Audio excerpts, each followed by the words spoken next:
ஜய ஜய சங்கர ஹர ஹர சங்கர. தெய்வத்தின் குரல் 6ஆம் பகுதி. விநாயகர் இரட்டை பிள்ளையார். விக்னராஜோ விநாயகः. விக்னராஜர் என்ற பெயருக்கு அடுத்தபடி விநாயகர் என்று வருகிறது. இரட்டை பிள்ளையார் என்று பக்கத்தில் 2 பிள்ளையார்களை பிரதிஷ்டை செய்கிற வழக்கம் இருக்கிறது. அநேக ஊர்களில் இரட்டை பிள்ளையார் கோவில் தெரு என்று இருக்கும்.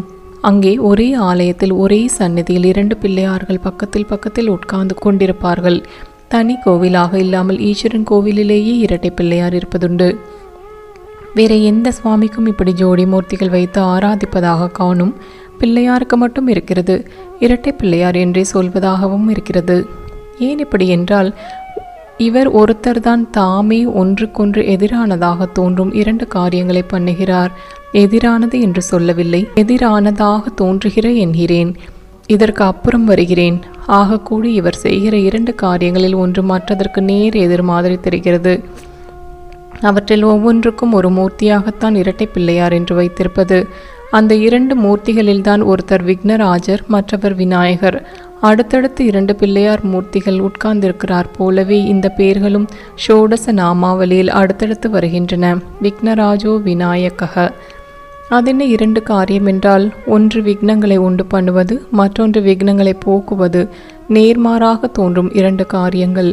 விக்னேஸ்வரர் விக்னராஜர் என்றெல்லாம் சொல்லும்போது விக்னத்தை உண்டாக்குவதில் ஈஸ்வரர் ராஜா என்று அர்த்தம் பண்ணிக்கொள்ளக்கூடாது. ஈஸ்வரனோ ராஜாவோ எப்படி கெட்டதை அடக்கி அழிக்கும் சக்தியோடு இருக்கிறார்களோ அப்படி இவர் விக்னம் என்ற கெட்டதை அழிப்பதாலேயே இவர் இப்படி பெயர் பெற்றிருக்கிறார் என்று அர்த்தம் பண்ணிக்கொள்ள வேண்டும் என்று சொன்னேன். பொதுவாக விக்னேஸ்வரர் என்று அவரை சொல்லி வணங்கும்போது இந்த அர்த்தத்தில் பாவத்தில் தான் செய்ய வேண்டும். ஆனால் இரட்டை பிள்ளையார்களில் முதல்வராக அவர் விக்னராஜ பெயரில் இருக்கும்போது அவரை விக்னங்களை உண்டாக்குபவர் என்று தான் வைத்துக்கொள்ள வேண்டும். வார்த்தை நேர் அர்த்தப்படி சிரித்து திருட்டு பண்ணுவதில் மகா கெட்டிக்காரனாக இருப்பவனை திருட்டு ராஜா என்கிற மாதிரி விக்னங்களை பண்ணுவதில் மகா கெட்டிக்காரர் என்பதாலேயே விக்னராஜா என்று வைத்துக்கொள்ள வேண்டும். அப்புறம் விக்னங்களை போக்கும் மூர்த்தியாக அவர் இருக்கும்போதுதான் அவருக்கு விநாயகர் என்று பெயர். விக்னங்களை பண்ணுகிறார் என்றால் பொல்லாத சாமியா என்றால் அதுதான் இல்லை. அதனால்தான் விக்னங்களை பண்ணுவதையும் போக்குவதையும் நிஜமாகவே எதிரெதிர் என்று சொல்லாமல் எதிர் மாதிரி தோன்றுகிற என்று சொன்னது. இந்த 2 காரியங்களுக்கும் சாரம் அனுகிரகம் என்ற ஒன்றேதான். அதுவே 2 ரூபத்தில் விக்னம் பண்ணுவது, விக்னத்தை அழிப்பது என்று 2ஆக இருக்கிறது. அதனால் அடிப்படையில் எதிரெதிர் இல்லை. விக்னத்தை பண்ணுவதா அனுகிரகம்?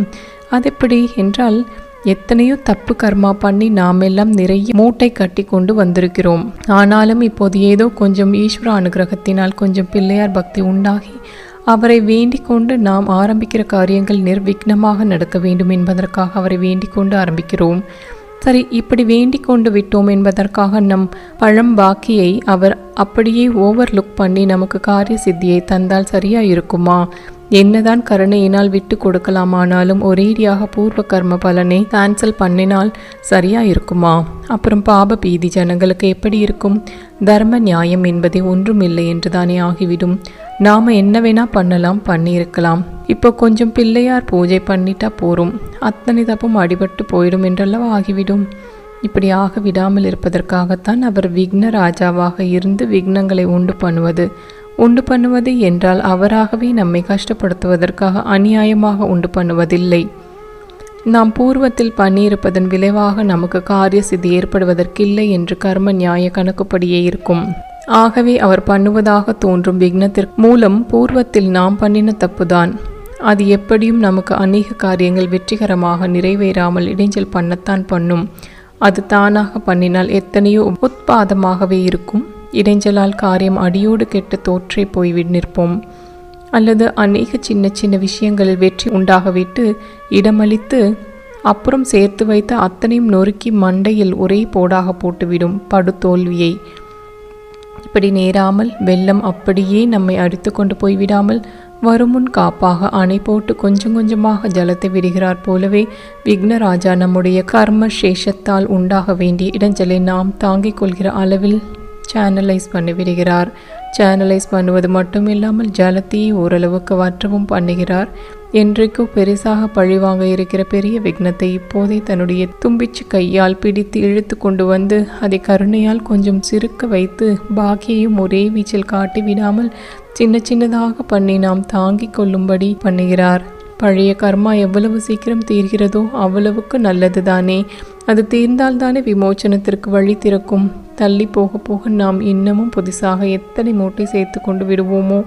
இப்படி ஆகாமல் விக்னத்தை முன்னதாகவே இழுத்து கொண்டு வந்து நமக்கு கொடுமையானதாக தெரிந்தாலும் வாஸ்தவத்தில் பரம நல்லதை பண்ணுபவர்தான் விக்னராஜா. விக்னத்தை இழுத்து கொண்டு வருபவர் விக்னராஜா. அப்புறம் அதை சிரிசு பண்ணி நாம் கொஞ்சம் அனுபவித்த உடனேயே போதும் என்று அப்படியே போக்கி விடுபவர் விநாயகர். வியாதியை கிளறி விட்டு ஸ்வஸ்தப்படுத்துவதுண்டல்லவா, அப்படி கிளறி விடுபவர் தான் விக்னராஜர். ஸ்வஸ்தப்படுத்துகிறவர் விநாயகர். விக்னகர்த்தா இடையூறு செய்பவர், விக்னஹர்த்தா இடையூறு அழிப்பவர். விக்னகர்த்தா இடையூறு செய்பவர், விக்னஹர்த்தா இடையூறு அழிப்பவர் என்ற இரண்டு பேரும் அவருடைய அஷ்டோத்தரத்தில் அடுத்தடுத்து வருவதில் விக்னராஜா முன்னவர், விநாயகர் பின்னவர். விநாயகர் என்றால் விசிஷ்டமான, அதாவது விசேஷம் பொருந்திய நாயகர், சிறப்பு படைத்த தலைவர். எல்லா சுவாமிகளுமே நாயகர்கள்தான். அவர்கள் வேறே என்னவோ ஒரு அசுர ராட்சச சத்ரு செய்ததற்கு எதிராக செய்து அந்த கொடுமையை மாற்றி நல்லது பண்ணியிருப்பார்கள். அப்படி பண்ணியதால் நல்லதில் முன்னின்று அழைத்து போகிறவர் என்ற அர்த்தம் கொண்ட நாயகர்களாக அவர்கள் ஆகியிருக்கிறார்கள். இவர் எப்படி அவர்கள் எல்லோரையும் விட விசேஷம் பொருந்திய விநாயகரானார் என்றால், இவர் வேறு அசுரர்கள் பண்ணிய கொடுமைகளை போக்குவது மாத்திரமில்லாமல் தாமே விக்னராஜாவாக இருந்து உண்டாக்கிய இடைஞ்சல்களையும் போக்குகிறார். தம்மை தாமே விஞ்சிய நாயகராக இருப்பதால் தான் விநாயகர் என்று தனி பெருமை பெறுகிறார். விக்னராஜர் என்பது போலவே விக்ன விநாயகர் என்றும் சொல்வதுண்டு. விக்ன விநாயகா பாத நமஸ்தே. விக்னத்தை உண்டு பண்ணுபவருக்கும் விசிஷ்டமான நாயகர் என்று வைத்துக் கொள்ளலாம். விக்ன விநாயகர் விக்ன விநாசகரும் தான். அதாவது விக்னங்களை அடியோடு நாசம் செய்கிறவர். சம்ஸ்கிருத ச தமிழில் ய ஆகிவிடும். ஆகாசம் ஆகாயம் மாதிரி. இங்கேயோ சம்ஸ்கிருதத்திலேயே விக்ன விநாயகர் விக்ன விநாசகராகவும் இருக்கிறார். ஜெய ஜெய சங்கர ஹர ஹர சங்கர.